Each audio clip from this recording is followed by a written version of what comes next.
rumours are true. They do cost a lot of money to run, and they love eating money. So I'm going to show you exactly how much money you can expect your horse to eat.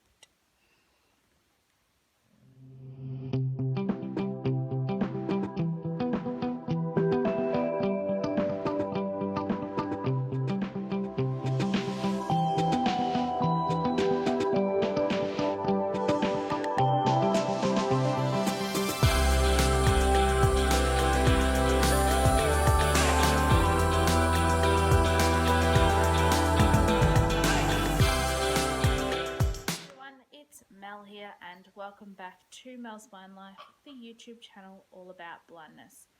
And welcome to another horse related video. Unfortunately, Maggie is not with us today because it was so windy this morning when I went out to the stables that there was no way you could have heard me talk with the wind in the camera.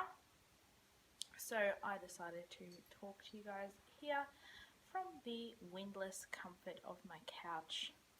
And today, as the title suggests, we're going to talk about the financial commitment of owning a horse.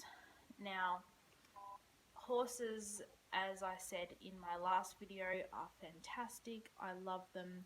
Having had my horse, Maggie, for the last nearly 12 months has been quite a good thing for me. It's been really advantageous. I have absolutely loved having her for all of that time, but all of the rumours are true.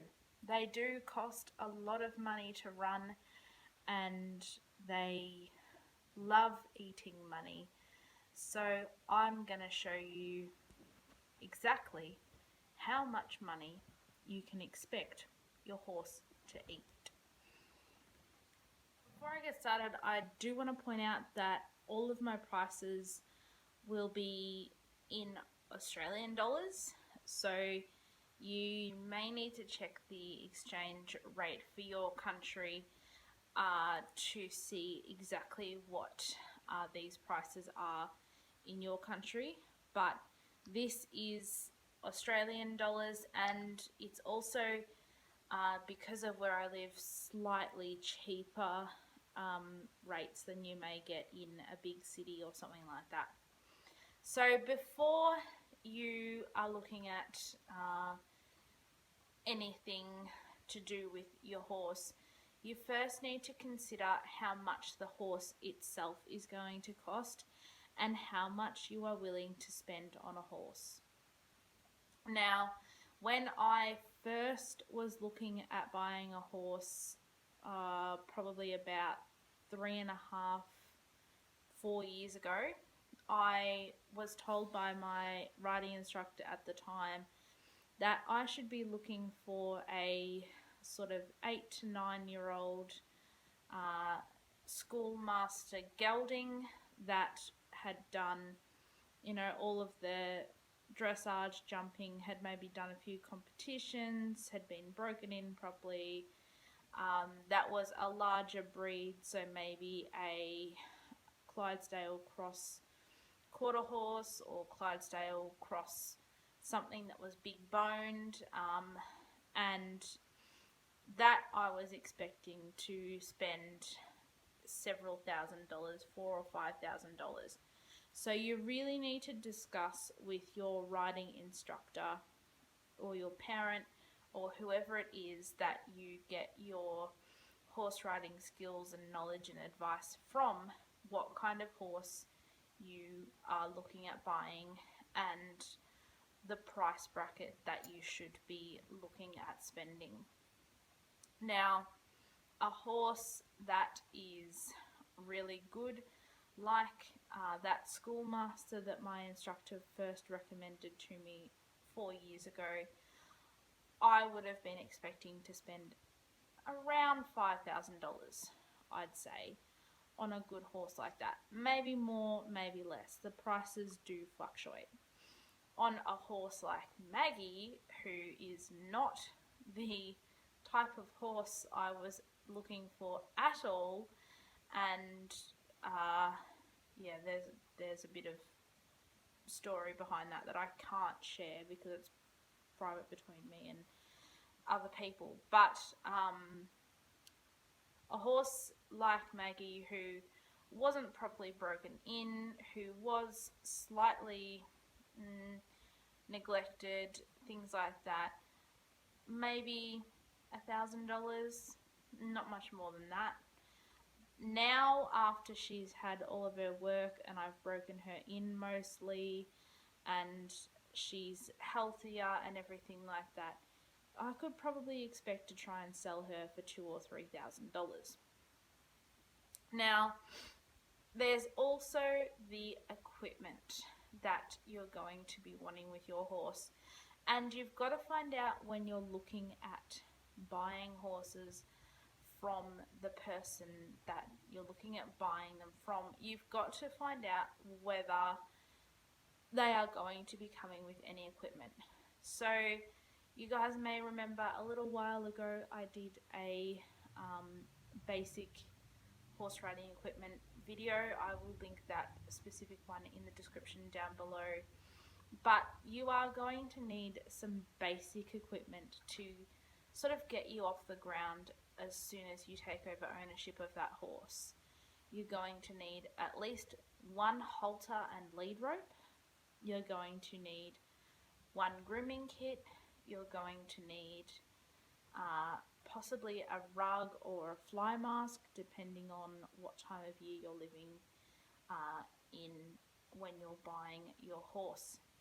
So a halter and lead rope, if you're not getting one from the owner, you can expect to spend anywhere from $20 to $50 on these.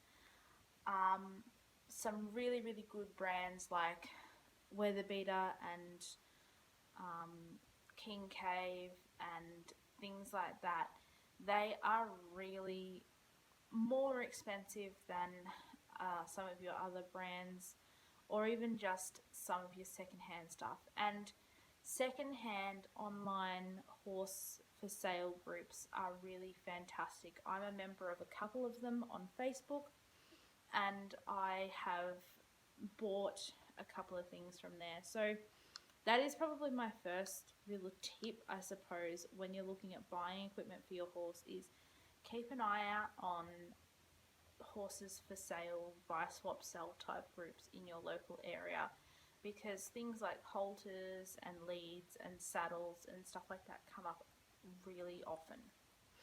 Now, I also mentioned in you getting started sort of equipment, a grooming kit. You don't need anything fancy for this, guys. You basically just need a curry comb, a hard bristle brush, a mane and tail comb, and a hoof pick to get started. You don't need any fancy, washing gloves or any different kind of curry combs or anything like that. You just need simple brushes and a hoof pick. Now, once again, these are quite cheap if you know where to look. Mostly these sorts of brushes can be bought as single items from your local pet shop, especially if you are in a country or rural area where they do sell a lot of horse stuff in your local pet shop. You can probably expect to be able to pick up a hoof pick, a curry comb, all of that sort of stuff for around between $3 and $5 each. Some can be more expensive than others, but if you just know where to look.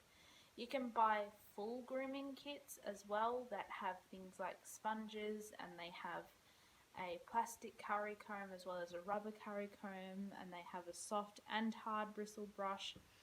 You can probably expect to buy something like that for between $30 and $50. So the second thing that you want to consider when you are getting your horse is agistment. And this is a big one. Now, some people are fortunate enough that they have their own properties that they can put their horses on, which is fantastic. But sadly, not all of us have that luxury. So we need to look at agistment. And once again, you need to know what you're looking for. When I was looking for agistment for Maggie, when I was trying to move her from the place that she was at before the one that she's at now, I looked at, I'm going to say, at least 3 or 4 different properties before I made my decision.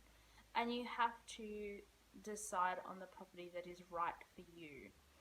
So for me, my property that Maggie is on now is perfect for her because it is full care agistment, which means that for people like myself who can't come out to the property every single day, they are able to feed her, to check on her water, to muck out her paddock, to rug and de-rug her in the summer and sort of on warmer days, and that is included in the cost of my agistment.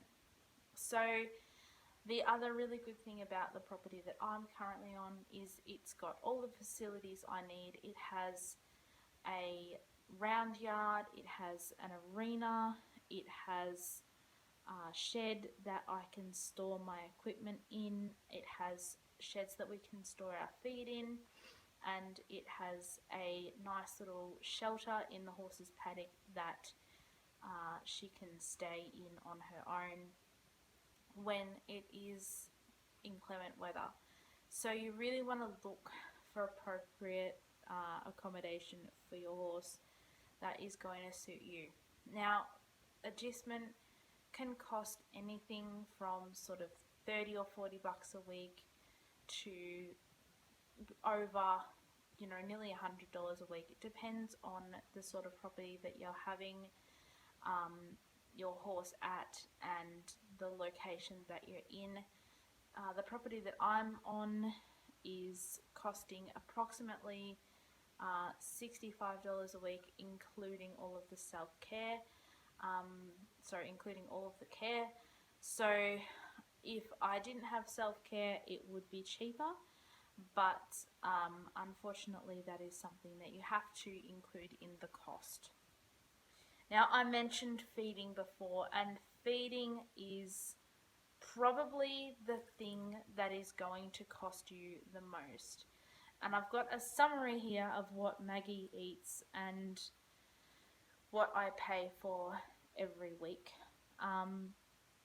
I pay my agister the money for Maggie's feed every week as part of her agistment fee, so that my agister can purchase, supply, and then give the feed. So Maggie has oaten hay, and she has that both morning and night, and that is nearly $4 per feed, and she has 14 feeds of that, so it costs about $55 a week. Then you've got lucerne hay, which she has she has 7 days a week, so she has 7 feeds of lucerne, and that costs about $2 per feed, and that works out to be, that costs over $2, just over $2 per feed, and so it works out to be approximately 15 or 16 bucks a week for lucerne hay. Now you've got to remember that the prices of hay will vary during the different times of year. In summer they might be different to what they are in winter. We're coming into spring now, it's mid-September, So the prices are pretty good at the moment. Then the third thing she has to eat every week is she has a hard feed, which is made up of chaff and lupins and some other stuff that's good for her. And that costs $3.30 per feed, and she has that 7 days a week, and it ends up costing $23.10 per hard feed a week. Then, of course, you feed them treats. Now, not everybody feeds their horses treats, but I always do. I give her carrots. Now, I get just a small bag of carrots called the Odd Bunch, and that bag costs $2 a fortnight. The other thing that, a week, or like every time I buy it, which is usually a week, I would buy a bag of carrots. Sometimes I would buy 2 bags of carrots a week, depending on how generous I am. And then very occasionally I also get her some licorice, which costs at the moment approximately $7 for horse licorice per packet, and I think there's about 10 or so straps of licorice in that packet, so you've got to make that one last. Now, while we're on the subject of what they eat, you've also got to consider that to be able to eat, their teeth need to be in good condition. So you need to have their teeth checked approximately every 6 months or 12 months. I would ask your dentist for advice on how often your teeth need to get checked, especially considering your horse and what is right for them.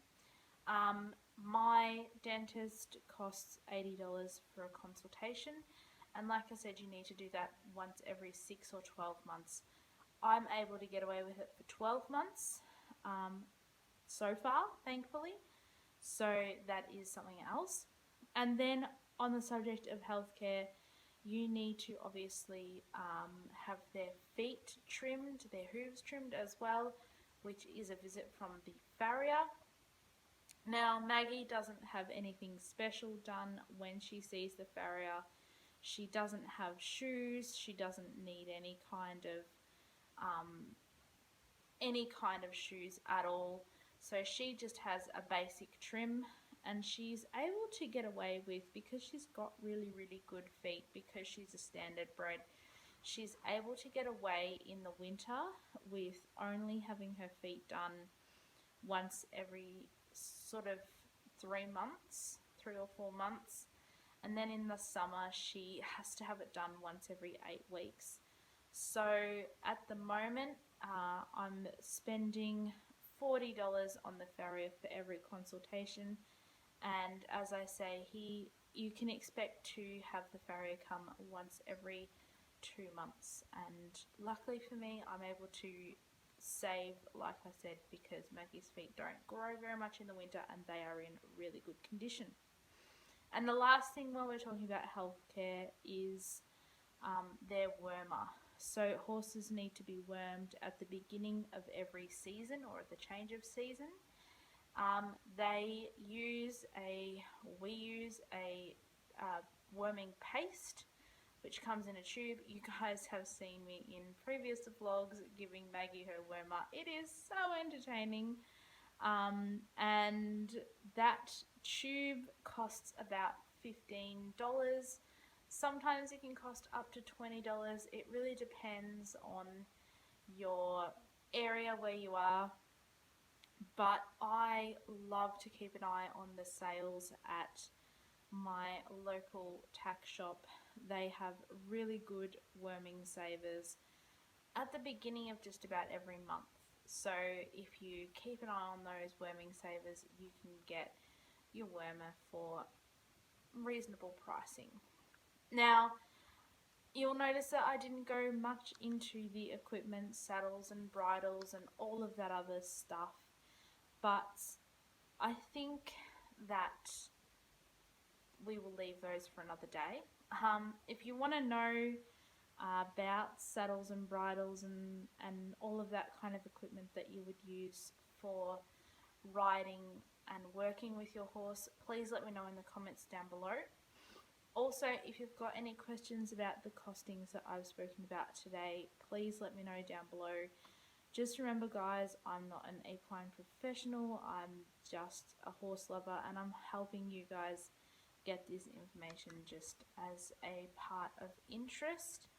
And but don't hesitate to ask me if you've got any questions or concerns, anything I didn't make perfectly clear, anything like that. And remember to talk to your instructor. That is my most important piece of advice, because your instructor is the person who really knows you, especially if you've been working them for a long time. They know your strengths and weaknesses, and they know what kind of horse you can deal with and things like that. So that is really my number one advice. And also, guys, if you don't think you can cope with the financial burden, remember that horses live for approximately 30 years. My girl, my Maggie, she is 11 and a half. So all things going well, I'm going to be looking after her now for another 20 years, I hope. So that would mean that she would be approximately 31 when she leaves me, which is a fairly reasonable expectation, I think, for a standardbred. So that's a long time, 20 years to be paying for all of these things. So just remember that, guys, when you are looking at buying a horse. Anyway, I hope this helps, and I hope that you have enjoyed this video, and I will look forward to seeing you guys next time in my next video. Stay well, stay safe, and remember to subscribe, click the bell notifications, give this video a thumbs up if you enjoyed it, and we'll see you next time. Thanks for watching, guys. Bye.